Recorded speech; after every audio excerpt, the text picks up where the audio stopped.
ఈరోజు అంతర్జాతీయ విభిన్న ప్రతిభావంతుల దినోత్సవ కార్యక్రమాన్ని జిల్లా ప్రతిభావంతులు మరియు వృద్ధులు మరియు ఇతరులకు సంబంధించిన కార్యాలయ అధికారి శ్రీనివాసు సార్ గారి అధ్యక్షన ఇక్కడ సమావేశం జరుగుతున్నది. ఈ సమావేశానికి అందరికీ వందనాలు తెలియపరుస్తున్నాము. ముఖ్యంగా విభిన్న ప్రతిభావంతులు అందరికీ ఈరోజు మీకు శుభాకాంక్షలను తెలియపరుస్తున్నాను. వికలాంగులు కాని వాళ్ళు సకలాంగులు వికలాంగులని వారిని చెరవకూడదు, చట్టవిధమైన చర్యది.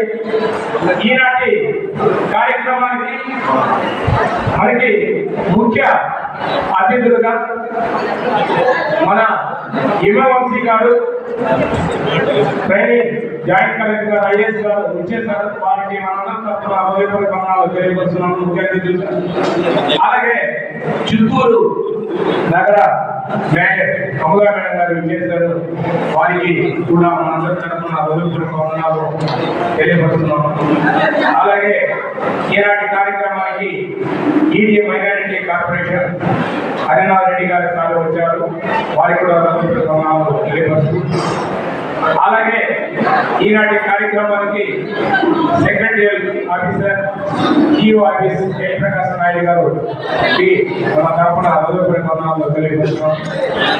ఐసిడిఎస్పిడి మేడం గారు హైదరాబాద్ మేడం గారికి, ఎంపీఎస్ ఆఫీసర్ జయప్రకాశ్ నాయుడు గారు అతిథులుగా విచ్చేశారు. వారికి అలాగే ఈనాటి కార్యక్రమానికి మన యొక్క ప్రత్యేక ప్రతిభావం యొక్క విషయాల్ని, సమస్యలని ప్రభుత్వం దృష్టికి తీసుకుని వెళ్ళి వాటి పరిష్కారానికి విశేషంగా అహర్నిశలు చేస్తున్న మన Chandrashekar JAC president state, Murali vice president, Jayaramaiah MPRT state president గారికి, అలాగే పీడబ్ల్యూడీ సెక్రటరీ శ్రీబాబు గారికి నేను మనందరి తరఫున మొదటి వందనాలు తెలియపరుస్తున్నాం. ఈనాటి కార్యక్రమంలో పాల్గొన్న ప్రత్యేక ప్రతిభావంతులు సోదరులకి, పాత్రికేయులకి, ఎలక్ట్రానిక్ మీడియా వారికి, ప్రింట్ మీడియా వారికి, వివిధ స్థాయి రకాల నాయకులకు, కార్యకర్తలకు, అధికారులకు మొదటి తెలియపరుస్తూ రెండు సూచనలు మాత్రం తెలియజేసి నేను ముగిస్తాను. ఎక్కువ సమయం తీసుకోను. ఈరోజు రాష్ట్ర ప్రభుత్వం వచ్చిన తర్వాత అనేక సంక్షేమ పథకాలని మన ప్రత్యేక ప్రతిభావంతులకి ప్రవేశపెట్టడం అనేది మనం మర్చిపోవచ్చు.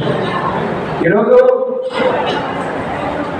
మన యొక్క ప్రత్యేక ప్రతిభావంతులు మానసిక ధైర్యంతో, మేధాశక్తితో అనేక విషయాలు ప్రపంచ దేశంలో చాటి చెప్తున్నారు. ఉదాహరణకి నేను పత్రిక ముఖంగా కానీ మరియు న్యూస్ ద్వారా కానీ అనేక విషయాలు తెలుసుకుంటున్నాను. వారి గురించి వచ్చే ప్రత్యేక ఆర్టికల్ చూడగా పరిశీలించి వాటిని కట్ చేసి పెట్టుకోవడం, వాటి వ్యక్తులకు చెప్పడం కూడా నేను తెలుసుకున్నాను. ఎందుకంటే కాళ్ళు చేతులు లేని వాళ్ళు ఈరోజు స్పోర్ట్స్ లో ప్రపంచ దేశాల్లో రాణిస్తున్నారంటే ఎంత గొప్ప విషయం. అలాగే రాజకీయాల్లో కానీ, మరి ఐఎస్ కానీ, ఐపీఎస్ స్థాయిలో కానీ, మరియు ఉద్యోగ శాఖలో కానీ వివిధ స్థాయిలో వారు ఉన్నత స్థాయిని ఈరోజు పొందుతున్నారు.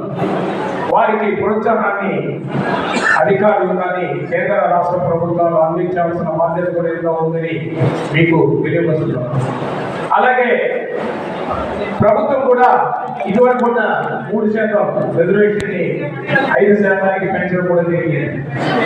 ఇప్పుడు 35 రైస్ అడుగుతున్నారు. యాక్చువల్ గా ప్రభుత్వం మొన్ననే జీవో విడుదల చేసి కొత్త రేషన్ కార్డు కూడా జనంలో ఇస్తామని, అలాంటప్పుడు మీరు అప్లై చేసుకుంటే తప్పకుండా మీకు న్యాయం జరుగుతుందని తెలియపరుస్తున్నాను. అలాగే మీ యొక్క ఇదివరకు నాయకులు మాట్లాడిన ప్రధానమైన డిమాండ్లని మన జాయింట్ కలెక్టర్ గారు మరియు ప్రత్యేక ప్రతిభావంతుల అధికారులు కానీ, మరియు చీఫ్ గెస్ట్ మన మేయర్ మేడం కానీ, వివిధ స్థాయి అధికారుల గారికి తెలియజేసి వారి సమస్యల పరిష్కారాన్ని కూర్చుందని నేను ఎస్సీ ప్రజా సంఘం తరఫున అధికారులని కోరుచున్నాను.